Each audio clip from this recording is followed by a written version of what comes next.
Welcome back to Uncle Fish.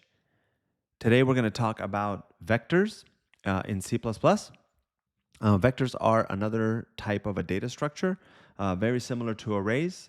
If you don't know what arrays are, we did a video on arrays earlier, so this is kind of a continuation of that topic. Vectors, just by the name, sounds like a much cooler version than what arrays were. I think you will get cool points just by saying that you used a vector. Kind of has this like science fiction type feel to it. Anyway, all right, let's get right to it. As mentioned, they're kind of like arrays, so we'll start with that and then contrast them as we go. All right, so the way we did arrays before is we said int numbers, and this was kind of the format of how we declared it.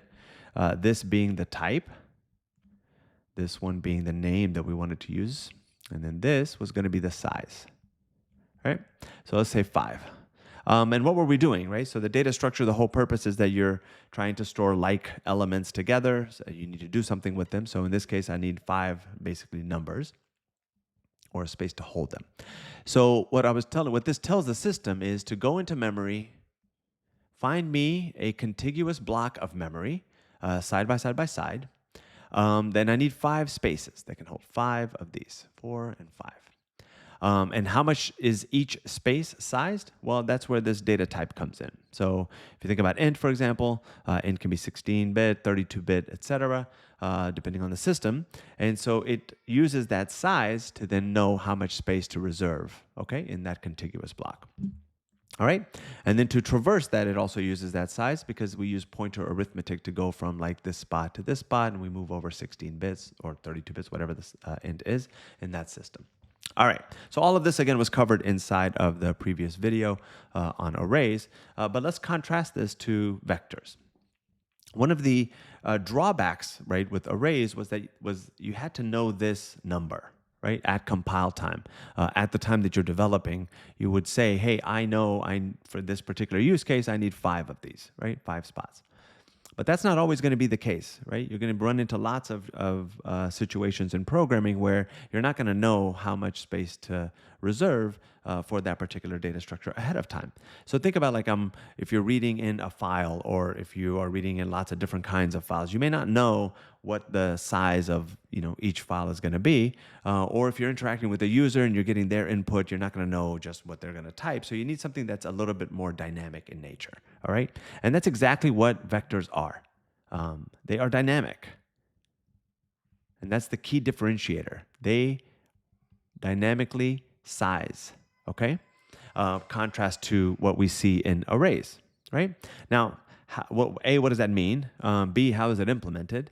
And we'll look at that in code and then see what are the drawbacks here. Like we've mentioned in lots of videos before, nothing is free here, right? So like if you are getting something easy under the covers, there's something going on, right? That's making it easy for you, but it's not necessarily easy for the system. Okay, so we'll kind of cover that here in a second.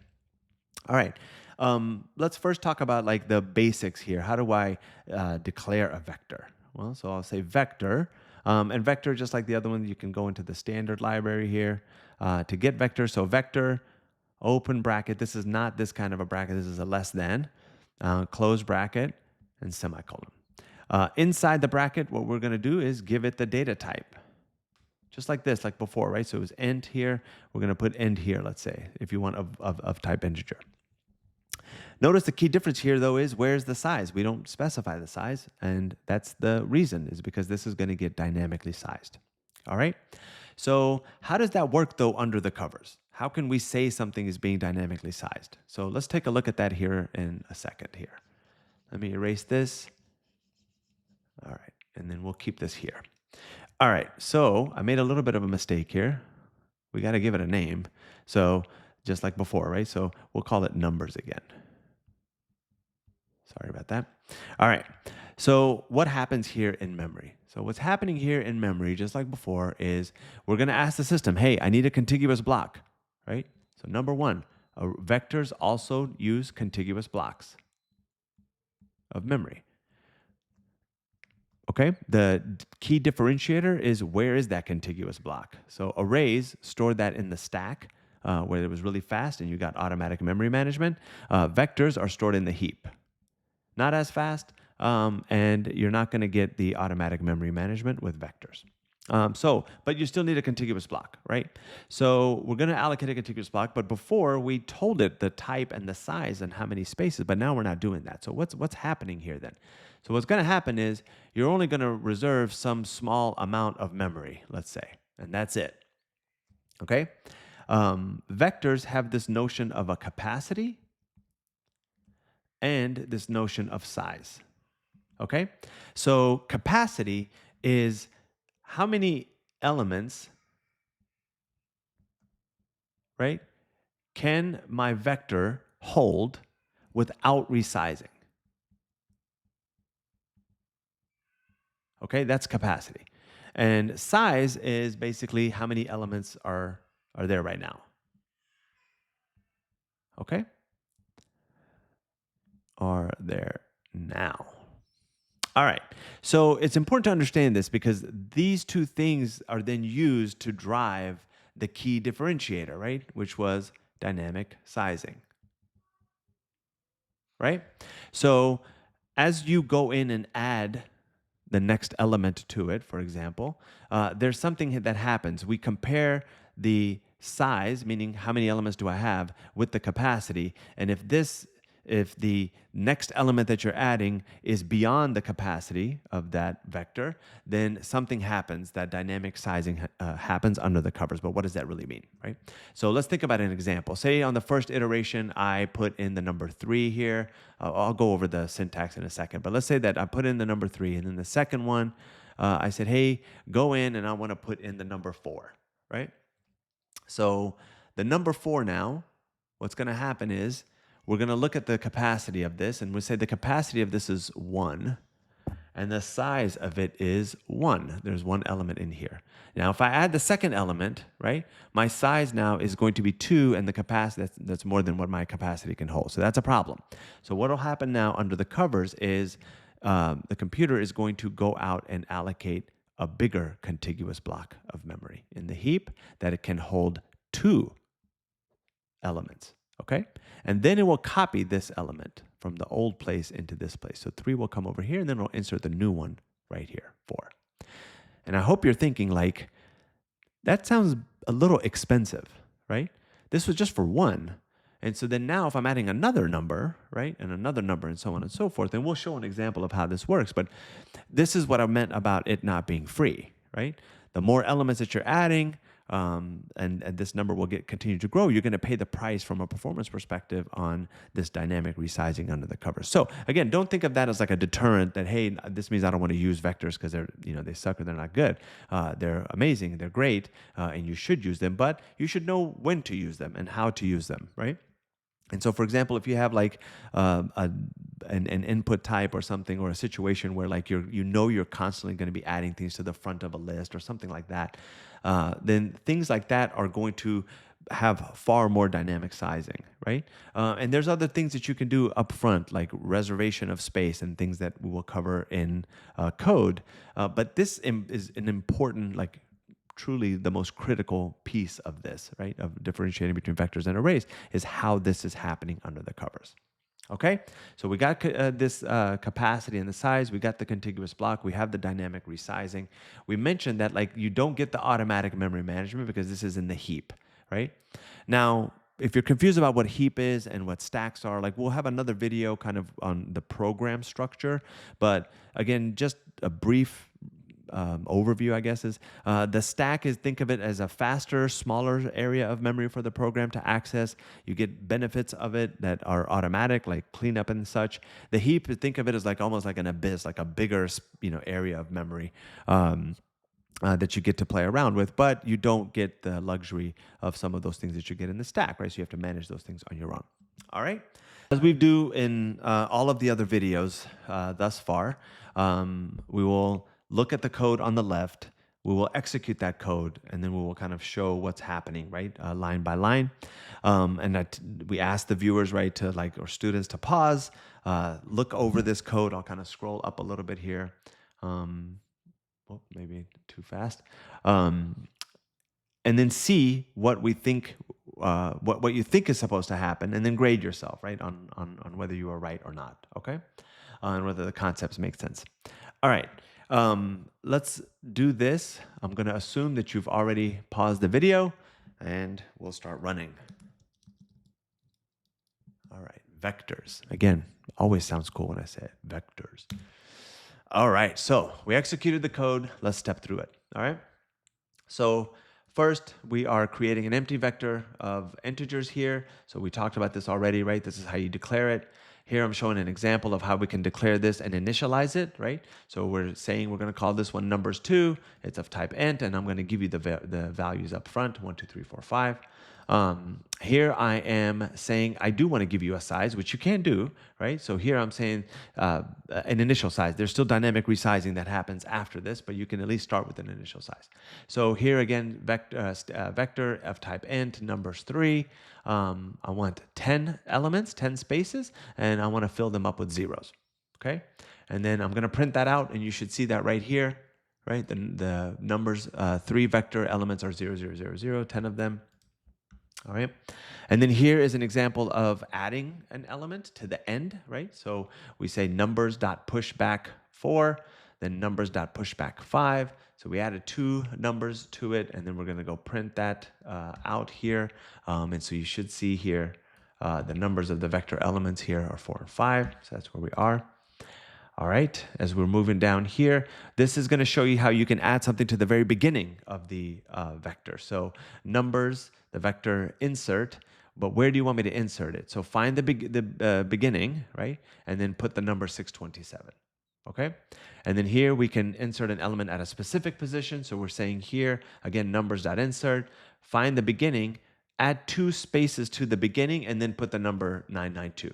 So again, if you're thinking about it, 4, 5, then we added 627 to the beginning, so it should be 627, 4, 5, and then we modified this and said we want 992 to be updated in the second from the beginning. So let's go look at that here. It's going to get printed in this line. The number vectors are, and so you'll see, I believe we're right here, and we have put in the 627, right? So we had 4, 5. Then we put the 627 in at the beginning. And then we said, hey, at the second element, I want to put in this 992. And that's what happened here, right? Actually, I apologize. 992 is in the second index, third element. That's this line. Here we are. My apologies. So numbers begin to add 992. So it added it into the third spot, like, right, the third index. Third space, second index, sorry, 992. So we print that guy out. And then here we are erasing, numbers that erase, the beginning plus 1. So again, you come back and you say, hey, I want to come to the beginning and erase the plus 1. So the next spot, so basically spot 2. And that's what this is. So we erase the number 4. My apologies if that caused any confusion. Okay, so now we're here. We printed this guy out. We have a way to clear all the elements. You can say numbers.clear. This will take everything out. And here I'm just adding some more numbers for some new ones here. We're going to go loop through those and print these new numbers out. That's here, right? This is, again, just to show you an iterator, like how do you go through a for loop in this particular case. The next line here is the iterator. Iterator is a little bit more complicated, but it's still using a for loop here. There'll be another video specifically all about iterators, but just to get yourself familiar, I like to at least show some of the more, advanced topics that you're going to learn later, give you at least a little preview into that. Okay, so here we're using an iterator to go over that. So that's at this line, right? And then now there's some really important concepts here that I wanted to talk about. So here I am declaring a vector without reserve. So I'm just doing a regular vector and I'm just calling it without reserve here. And I'm going to show what is the size of this vector and what is the capacity. So mind you, I didn't do anything to it. I didn't add anything to it. So without reserve, the size is 0 and the capacity is 0. Okay? So hopefully that makes sense. And so here what we're going to do is something kind of cool because we want to show like what this dynamic sizing is really doing to you, okay? And then what it means when you can optimize that with reservations. So I'm going to start a timer here. I'm going to go in and loop through 5,000 times and add basically 5,000 elements into this vector that I didn't do any reservation on. Okay, so I added that. Then I'm going to stop the timer, right? And do a little math here and take the end from the beginning so that I know what the duration was. And then we'll print that out. So in this particular case here, it says that the duration without reserves took this many. So this is a negative, right? So it's not seconds, but it's less than sub-seconds, right? But 9 sub-seconds, let's say. And then I'm going to do the same thing where I want to reserve some space. Okay? So that's here. So this is trying to illustrate like how we can optimize this behavior when we at least know some general idea about how that space is, so we can reduce that dynamic resizing. So here we're going to say a vector with reserve, right? And we're going to, that's the declaration here, we're going to reserve 10,000 basically spaces. Okay? And so in that 10,000, we're, again, remember the previous one we did 5,000, so I'm just adding some extra space here. And we're going to do the same thing. We're going to loop through and we're going to go fill up 5,000. We're going to start a timer just like before here, right? And we're going to stop that timer, do the same math, and then we're going to show just how long that took. And what you can see here, that is when I reserved that space up front and I did the same elements, 5,000 elements in the same kind of a for loop, this was 30% faster, right? Roughly, okay? So 9 and 6 in this case, faster. Why? Because you didn't have to do that dynamic resizing, right? Up front. Again, please don't take this as like, oh, every time I use a vector, now I got to have this, reservation. That's not what this is about. This is about like understanding what vectors are and like how to use them optimally, right? Depending on your particular use case. All right. There's some other functions here that you can do. Like, for example, you can say shrink to fit. So I did this on purpose, right? I reserved 10,000 spaces, but I only filled up 5,000 spaces, okay? And so when I say, hey, shrink to fit this guy, you can see that it knows that the capacity was 10,000, but only had 5,000 elements. So it'll move the cursor back essentially and say, okay, great, I'm going to set the capacity to 5,000. You free up that particular memory. All right? This again was just to show that, hey, when you do this from the very beginning, like what do you get when you initialize it? From the very beginning, you get a size of 0 and a capacity of 0. It's not really reserving like a capacity of 1, right? And then lastly, what we're doing here is we're going through and doing a for loop and showing kind of what the size and the capacity is doing. This is kind of illustrating the dynamic resizing that's happening. So after adding, 0, the size goes to the first element, the size goes to 1, capacity goes to 1. After I add the second one, notice my capacity changed to 2. Dynamic resizing happened. Now I'm going to add the third value. It doubles it from the last one, and it goes to 4. Adding the next one didn't need for me to do dynamic resizing. The capacity is still a 4, but now adding the next element, right, the fifth guy, again, it does that comparison. It says, hey, you're over your capacity, and then it doubles it again and goes to 8. So there is some optimization, right? It's not just doing it every single time. It's doubling it and doubling it as it grows. But imagine if you had like 10,000 of these elements or 1,000,000 of these elements. Like this can get really expensive in, copying and reallocating that memory later on. Okay, the last thing that I wanted to showcase here was here on line 25. Okay, so I declared this numbers vector, but again, there was nothing of space as we showed that got allocated to it. So what happens on line 25 if I uncomment this out, right? All I'm trying to do is I'm saying I'm going to read an element at index 2, spot number 3, right? So index 2, I want to read this. But I didn't really do anything. I didn't put anything in here. All I've done is just initialize the vector. So what do you think is going to happen? Again, pause the video. What we'll do is we will recompile this code.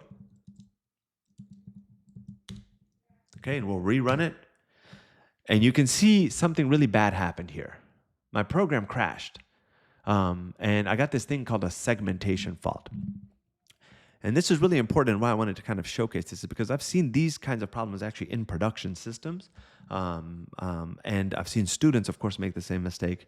And we don't know like what, you'd be surprised, even in production settings, we don't know what segmentation faults really are. Like, what do they mean? What happened here, right? But memory is broken down into segments. And what the operating system is telling you here is that your program is trying to access something that you don't have access to. right? So it's going to crash your program for the sake of saving the system and saving those other programs, and not allow you to proceed.